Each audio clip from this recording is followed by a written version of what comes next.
రండి సార్ కూర్చోండి సార్. ఈ తొక్కల టీపా మీద నేను కూర్చోాలా?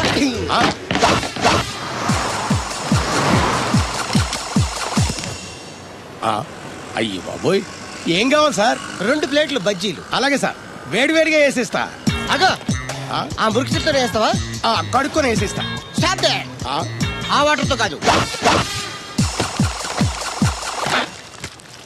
సార్, చేతులు కడుక్కోవడానికి మినరల్ వాటరా? కాళ్ళు కడుక్కోవడానికి స్నానం చేయడానికి కూడా నేను అవే వాడతాను. దేనికైనా పెట్టి పుట్టాలి సార్. బయటపై ఈ బీచ్ లో సుబ్బు అనే ఒక జెంటిల్మెన్ ఉండాలి. ఎవడా బఠానీలమ్మి మా సుబ్బుగడా? యా. ఆడు జెంటిల్మెన్ ఏంటండి బాబు? ఆడంత ఎదవా పనికిమాల సన్నాసి వైజాగ్ వాటర్ లిస్ట్ లోనే ఉండడు. వాడు నీ కూతుర్ని ప్రేమించాడు అనుకుంటాను. ప్రేమించడం ఏంటి, పెళ్లి కూడా చేయమని ఎంటపడ్డాడు. మరి చేసి ఉండొచ్చుగా. ఆడిక సిగ్నల్ దగ్గర చిల్లర అడుక్కునే సన్నాసికని ఇచ్చి పెళ్లి చేస్తాను గానీ ఆడికిచ్చి పెళ్లి చేయండి. ఏ నెలకి 400 సంపాదించలేడు ఎదవా. ఆడి నా కూతురు ఏం పోషిస్తాడండి?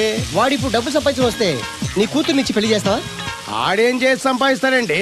చిన్నపిల్లల దగ్గర ఐస్ ఫ్రూట్లు కొట్టేసి సెకండ్ హ్యాండ్ లో అమ్ముకునే పనికిమాల పకీర్గాడు అని నువ్వు అనుకుంటున్నావు. సింగపూర్ అనుకోలేదు. అందుకే అక్కడికి వెళ్ళి లక్షలు లక్షలు సంపాదించాడు. నేను నమ్మను. ఓ, ఇప్పుడు కూడా నమ్మవా? నువ్వే నేనే.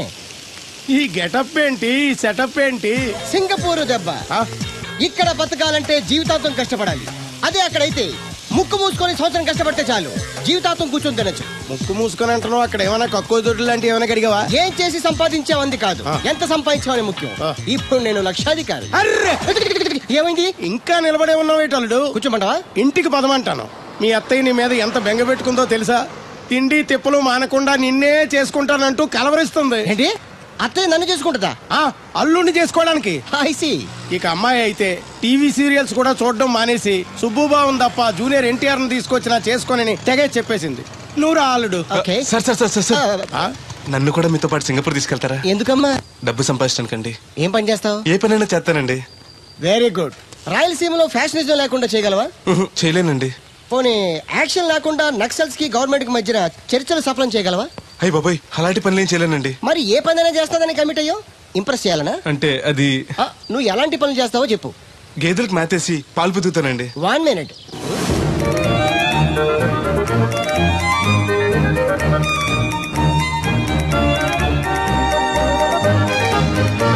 Okay, next. ఇంటి పనులన్నీ చేస్తానండి. 1 minute.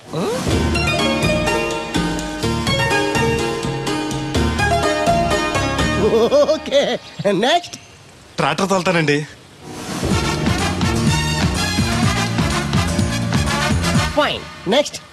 కోళ్ళకు మేతేసి గుడ్లు ఆడతానండి. అక్కడ కోళ్ళు బాతులు ఉండవమ్మా. నెక్స్ట్. ఆ పని ఈ పని కాకుండా ఏ పని చేస్తానండి. ఇది పట్టుకో.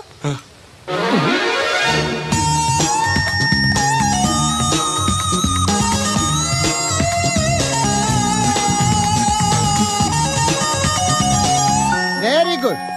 ఓవరాల్ గా నువ్వు ఆల్ ఇన్ ఆల్ అనమాట. నీలాంటి అక్కడ చాలా డిమాండ్ ఉంది. నాతో పాటు నేను తీసుకెళ్తాను. అన్నట్టు నీకు పాస్పోర్ట్ ఉందా? అదేంటండి? అదేటండా అంటే పాస్పోర్ట్ లేకుండానే విమానం ఎక్కి సింగపూర్ వెళ్ళిపోదాం అనుకుంటా. విమానం ఎందుకంటే డబ్బులు పోక నడిచి వెళ్ళిపోతాండి. నడిచి వెళ్తావా? నడవడానికి నీకు కాళ్ళున్నా, వెళ్ళడానికి అక్కడ రోడ్లు లేవు. సరే, ఫ్రెండ్షిప్ కోతి నిన్ను షిప్ లో తీసుకెళ్తాను. అలా ఆయన ద్వారా సింగపూర్ వెళ్ళి ఈ డబ్బు సంపాదించుకొస్తున్నా. Great, your really great. నీ ప్రేమను గెలిపించుకోవడానికి నువ్వు పడ్డ కష్టం చూస్తుంటే ప్రేమకి ఎంత పవర్ ఉందో తెలుస్తుంది. తప్పకుండా నీ లవ్ సక్సెస్ అవుతుంది. I wish you all the best. Thanks బెదరు. ప్రేమ గొప్పతనం ఏంటో కానీ అది ఒక్కో మనిషిని ఒక్కో రకంగా మారుస్తుంది. చూస్తుంటే నీకు కూడా ఏదో లవ్ స్టోరీ అన్నట్టుందే. ఉంది, కాకపోతే నీలా బోత్ సైడ్ లవ్ కాదు, పెద్దల సపోర్ట్ ఉన్న సింగిల్ సైడ్ లవ్. అదేంటి? ఆ అమ్మాయి ఆల్రెడీ ఒకరిని ప్రేమించింది. ఎవరినో ప్రేమించిన అమ్మాయిని నువ్వు పెళ్లి చేసుకోవాలనుకోవడం తప్పు కదా? ఆమె ప్రియుడు బతుకుంటే తప్పే. అంటే నీకు జరిగినట్టే ఆ కుర్రాన్ని కూడా అమ్మాయి తండ్రి డబ్బు సంపాదించుకోమని పంపిస్తే దొంగతనం చేస్తూ లారీ కింద పడి చనిపోయాడట. అయ్యో పాపం, ఈ విషయం అమ్మాయికి తెలుసా? తెలిసి తను చచ్చిపోవాలని ట్రై చేసింది. నేనే ఆపాను. ఇప్పుడిప్పుడే కాస్త కోలుకొని మామూలు మనిషి అవడానికి ట్రై చేస్తుంది. ఎలాగైనా తన ప్రియుని పూర్తిగా మర్చిపోయేలా చేసి తన్ని పెళ్లి చేసుకుని జీవితాంతం సుఖంగా ఉంచాలన్న ఆశ. నువ్వు చాలా గొప్పడు బెదరు. ఒక ఆడది పరామగడితో మాట్లాడితేనే అనుమానించి అవమానించే ఈ రోజుల్లో ఎవరినో ప్రేమించిందని తెలుసుకోడా నువ్వు పెళ్లి చేసుకోవాలనుకుంటున్నావు అంటే నీ చేతులెత్తి దండం పెట్టాలి. మరీ పొగిడేకు, నిజంగానే గొప్ప అనుకుంటారు. నీలా అర్థం చేసుకునే దొరకటం తన అదృష్టం. ఇంతకీ అమ్మాయి ఎవరు? చూస్తావా?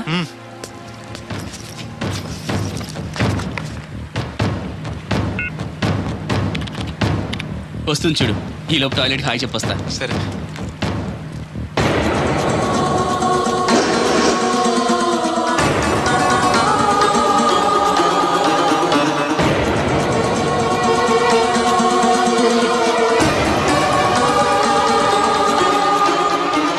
ఆ కంటైనర్ వాళ్ళే పంపండి. Okay okay. రే, నువ్వు ఇంకా బతికే ఉన్నావా? నువ్వు చచ్చావన్నారు మా వాళ్ళు. ఏమయ్యా పెద్ద మనిషి, నేను ఏ పాపం చేశాను ఆ రోజు నేను చంపించాలనుకున్నా? ఉద్యోగం ఇవ్వడం ఇష్టం లేకపోతే లేదు పోరా అని చెప్పొచ్చుగా. ఈ విషయం మా అయ్యగారికి చెప్తే నా ఫ్రెండ్ ఇటువంటి వాడు గుండె పగిలి చేస్తారు తెలుసా? నిజం తెలిస్తే నీ గుండె ఆగిపోతుంది. నిన్ను చంపమని చెప్పింది మీ అయ్యగారే. అబద్ధాలు ఆడేమంటే నరికేస్తాను. నాకు చిన్న దెబ్బ తగిలితే గిలగల ఆడిపోతాం మా అయ్యగారు. ఆయన నన్ను చంపమంటారా? నేను చెప్పేది నిజం. లేకపోతే నిన్ను చంపాల్సిన అవసరం నాకేంటి? నీ ఆస్తి ఏమన్నా నాకు కలిసి వస్తుందనా? నన్నెందుకు చంపంటారు? వాడి కూతుర్ని ప్రేమించినందుకు. ప్రేమిస్తే పెళ్లి చేస్తానన్నారుగా, డబ్బు సంపాదించి రారా అన్నారుగా. ఇదేమన్నా పాతాళ భైరవ సినిమానా? తోటరాముడు రాజకుమార్ని ప్రేమిస్తే పిలిచి పెళ్లి చేయడానికి. చూడు, జరిగిందేదో జరిగింది. నీకింకా నౌకలున్నాయి కాబట్టే బతికి బయటపడ్డావు. మళ్ళీ ఆ ఊరెళ్ళి ప్రేమ పెళ్లి అనకుండా వేరే ఎక్కడికైనా పోయి హాయిగా బతుకు. నువ్వు ఎలాగూ చచ్చావు అనుకుంటున్నాడు వాడు. కాదని మళ్ళీ వెళితే ఈసారి వాడే చంపేస్తాడు. అంటే నేను అమ్మాయి గారిని ప్రేమించడం అయ్యగారికి ఇష్టం లేదా? ఈ డబ్బు తీసుకెళ్ళినా కూడా అమ్మాయి గారు నాకు ఇచ్చి పెళ్లి చేయరా? అందుకే చంపేమని ఉంటారు. నేను దొంగతనం చేస్తూ చచ్చిపోయిన అబద్ధం చెప్పి అందరినీ నమ్మించేస్తుంటారు.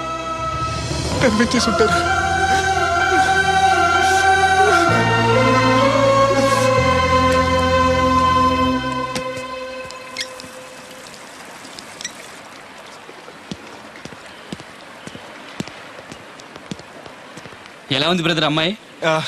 నీకోసం పుట్టినట్టుంది బ్రదరు. నాకు దక్కుతుందంటావా? దేవుడే మమ్మల్ని కలుపుతాడు.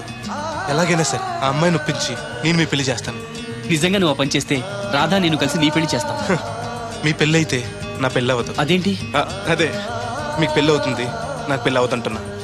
నాకు చాలా ఇబ్బందులు ఉన్నాయి. ఎన్ని ప్రాబ్లమ్స్ ఉన్నా సరే సాల్వ్ చేసి నీ పెళ్లి నేను చేస్తాను. ముందు మీ పెళ్ళి అయిపోయినా ఉండే. అయితే పద కోరమావిడి వెళ్దాం. బెదరు, నేను ఇలా వస్తే చిన్న ఇబ్బంది ఉంది. మా ఊరు కూడా ఆ ఊరు పక్కనే, ఎవరన్నా గుర్తుపట్టచ్చు. గుర్తుపడితే ఏంటి? ఇక్కడ తీసుకొచ్చి చెప్పేస్తాడు అనుకోవచ్చు. అలా కాకుండా నీ ఫ్రెండ్గా పరిచయం చేస్తాను అనుకో, అమ్మాయి గారికి నీ గురించి బాగా చెప్పి ఈజీగా పంపించేస్తాను. ఓకే, అటు చూడు.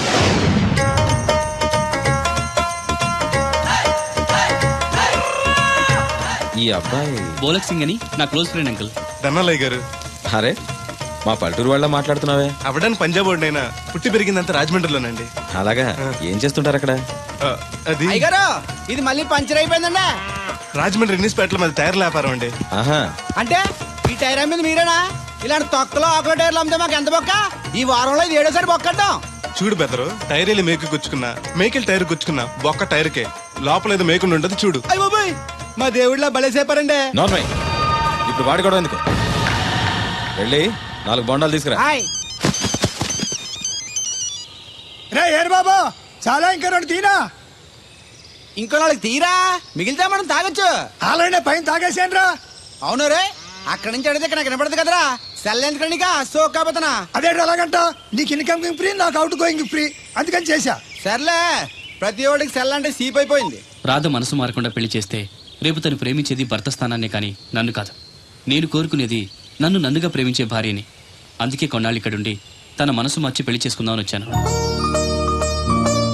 ఇంత జరిగాక కూడా నా కూతుని చేసుకోవడానికి వచ్చావంటే చిన్నవాడివేనా?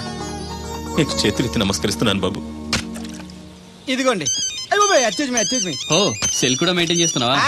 పోయినసారి వచ్చినప్పుడు చెప్పారు కదండి నేను ఉపయోగాలు. దాంతో ఇప్పుడు మా ఊర్లో కూడు లేనోడు అన్నా ఉన్నాడు కదండి. సెల్ ఫోన్ లేనోడు లేడండి. అన్న నడిచొస్తే మాస్ ఈ సొట్ట కుదురుగాడేవాడు సుబ్బయ్య సోదరు గారు కుదురుగా ఉండడు. నాకు కాంపిటీషన్ గా ఏమన్నా అట్టుకొచ్చేస్తున్నాడు. ఎరా సుబ్బిగా, నీకు టైంకి నీళ్లు వస్తున్నాను కదా, రేటు కూడా పెంచలేదు కదా, మళ్ళీ ఇడికి ఎవడికో సొట్ట కుదురు ఎట్టేసి నాకు పోటీ కట్టుకొచ్చేస్తావా? ఈ చుట్టు కుదురు కాదు, నేను సిక్కులబ్బాను బాబాయ్. అబ్బా, బాబాయ్ అని మా దేవుళ్ళకి ఎంత ప్రేమగా పిలిచావు. ఆ పిలిపిన ఎన్నాళ్ళైందో. సర్లే, వెళ్ళి పని చూసుకో. వెళ్తాను లేకపోతే నువ్వు పర్మిషన్ ఇవ్వాలంటే మాకు. అల్లుడు గారు, ఒకటి సరదాకి సంవత్సరాడితే సాకలది కోకట్టుకెళ్ళిపోయిందని బిల్లు కట్టేటప్పటికి దోల తీరిపోతుంది. పుట్టు 1 బింది వాటర్, పిడతల పాపాయమ్మ. దీనికి ఏళ పాళ లేదు, ఎప్పుడు పడితే అప్పుడు పోసేయమంట. బావున్నావు బాబు? బావున్నానండి. కూర్చోండి. అలా కూర్చోండి. మా అమ్మగారు, అమ్మగారు. కథ పెద్దరు, ఎస్ యు ఆర్ రైట్. అవును, ఏమైంది బాబు తలకు అంత కట్టు కట్టారు? ఇది కట్టు కదా మామగారు, చిక్కులోలం కదా మా పడిగట్టు. అలాగా, ఏమీ అనుకోకు బాబు, పొరపాటు పడ్డాను. పర్లేదండి. మీకు అలవాటగా. సిక్కుల అబ్బాయినా తెలుగు ఎంచక్కా మాట్లాడుతున్నాడు. మా నాన్న పంజాబీ అండి, మా అమ్మ తెలుగావిడండి. నాకు అర్థమైపోయింది మ్యాటర్. మీ అమ్మగారు ఏ బస్సు దొరక్క రోడ్డు మీదకి ఎలా వచ్చి చెయ్యిపుంటారు, మీ నాన్నగారు అలా వచ్చి లారీ ఎక్కించేసుకుని సెటప్ చేస్తుంటారు. చన్నోర్మై వెదవ్వాగుడు నువ్వును. హాయ్.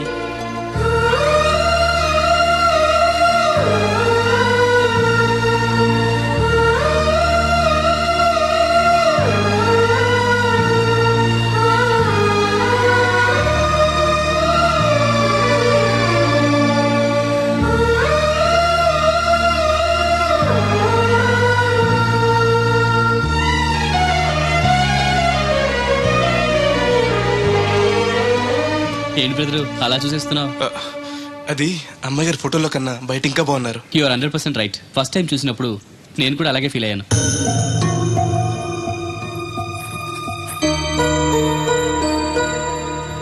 వీడేంటి మళ్ళీ వచ్చాడని ఆలోచిస్తున్నారా? ఈసారి గ్యారంటీగా పెళ్లి చేసుకుందామని.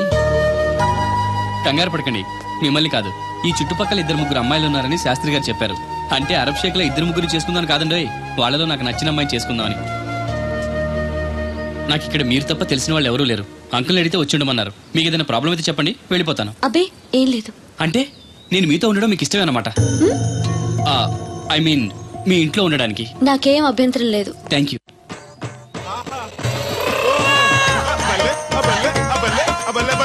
పోలక్ సింగ్ అని నా ఫ్రెండ్. ఏంటి బ్రదర్ ఆనందం? చెప్తా, కొంచెం పక్క జరుగు.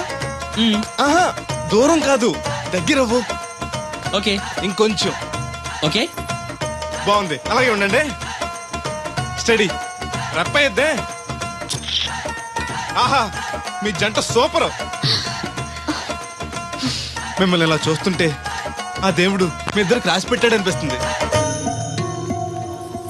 బెదరు, నాకు తెలియక అడుగుతాను, ఎంత అందమైన అమ్మాయిని ఇక్కడ పెట్టుకుని వేరే పెళ్లి కూతురు చూడటం ఎందుకు? అది రాధ వేరే అతన్ని ప్రేమించింది.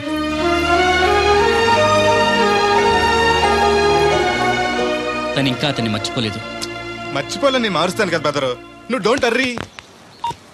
ఒరే అన్నారా, తడికలు సచ్చి సెల్ స్పందించడం లేదట్రా. మీరు అక్కడ గుర్తెట్టుకోండి, ఏంటి బాళ్ళ బుల్రామయ్య గారి పాక అవుట్ ఆఫ్ కవరేజ్ ఏరియా. అంటే అది ఐటమ్ పేరు వెళ్ళిందంటే గార్పాడు వెంకటేశ్వర పంపు సెట్ కూడా అవుట్ ఆఫ్ కవరేజ్ ఏరియానే.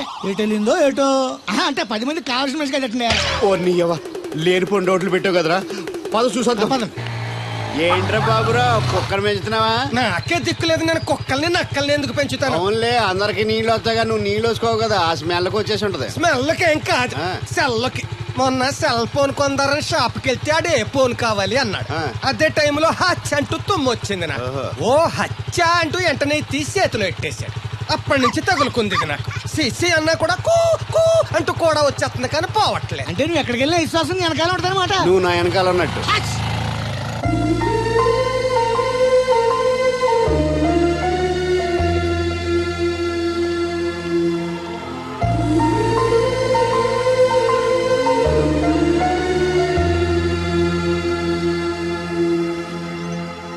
ఏంటండి చిన్నపిల్లల మట్టి బొమ్మతో ఆడుకుంటున్నారు? ఇది బొమ్మ కాదు, నా ప్రాణం. ఏంటి దీని స్పెషల్? ఇటువంటి దేంతో చేశారు?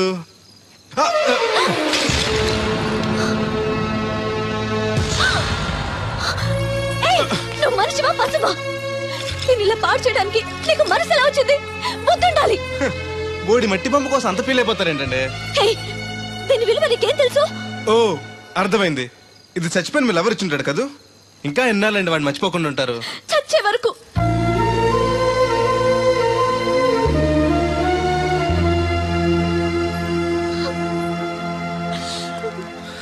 ఇంత పెద్దంటి అమ్మాయి అండి, పాలేరోడిని ప్రేమిష్టం, వాడిచిన బొమ్మతో ఆడుకోవటం ఏంటండి అసహ్యంగా? మీ లెవెల్కి మా బ్రదర్ కరెక్ట్. అందుకే ఆ దేవుడు వాడు మీకు కాకుండా దూరం చేశాడు. పైగా దొంగతనం చేస్తూ చచ్చిన దొంగ వెధవా. గెస్ట్ వి గెస్ట్ లా ఉండు. నీకు అసలు ఏం తెలుసని అతని గురించి మాట్లాడుతున్నా? ప్రాణం పోయినా నా దేవుడు తప్పు చేయడు.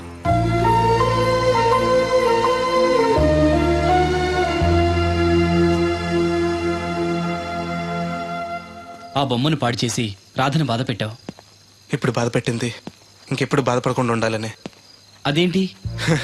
కొత్త నీరు రావాలంటే పాత నీరు పోవాలి, కొత్త జీవితం కావాలంటే పాత జ్ఞాపకాలు మర్చిపోవాలి. ఇదిగో శాస్త్రి, ఆ బిందెల బాబు అత్తరు సైడ్ ఇచ్చేయి. ఏమన్నా పెద్ద పుడింగా? ఈ ఊళ్ళో ఎదురులేని మనిషి, నా మాటిని అడి సైడ్ ఇచ్చేయి. ఏమనో ఎదురు వెళ్తాను, అడేం చేస్తాడో చూస్తాను. సరే చూడు. ఏ దారికి అడ్డంగా వచ్చావు, పక్కకి సావచ్చుగా. ఏ నువ్వే చావచ్చుగా. ఒకసారి పైకి చూడేముందో. చూడక్కర్లేదు, ఆకాశం ఉంటది. ఆ పైన కాదు, నన్ను ఎత్తి పైన రూపింది మొత్తం. ఆ మోసేవులే బోడి నీళ్లు. ఏంటి బోడి నీళ్ళ?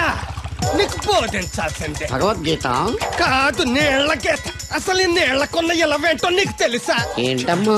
పొద్దుట నీ పాసి ముఖం కడుక్కోవాలంటే ఈ బోడి నీళ్ళు కావాలి. యా. చెంబట్టుకుని నువ్వు గోదావరి గట్టుకు వెళ్ళాలంటే ఈ బోడి నీళ్ళు కావాలి. ఓకే నీ చెమట కంపు బాడీని కడగాలన్నా కూడా ఈ బోడి నీళ్ళే కావాలి. ఓకే.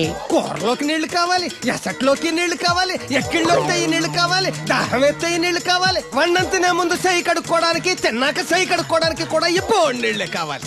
ఆఖరికి సత్య ముందు నీ గొంతులో పోయడానికి కూడా ఈ బోడి నీళ్లే కావాలి. ఈ నీళ్ల కోసం ఊళ్ళకు ఊళ్ళే కాదు, రాష్ట్రాలే తన్నుకు చేస్తున్నాయి. అటువంటి నీళ్లని బోడి నీళ్ళు అంటావా? ఓరి నాయను, నాకు మూర్చొచ్చేలా ఉంది. మోర్చొత్తే నీ మొఖం మీద కొట్టడానికి కూడా ఈ బోడి నీళ్లే కావాలి. పొరపాటున బోడి అన్న మాటకి 3 చెరువులు నీళ్లు తాగించావు కదయ్యా. ఇదిగో ఇక్కడ కూడా నీకు ఈ నీళ్లే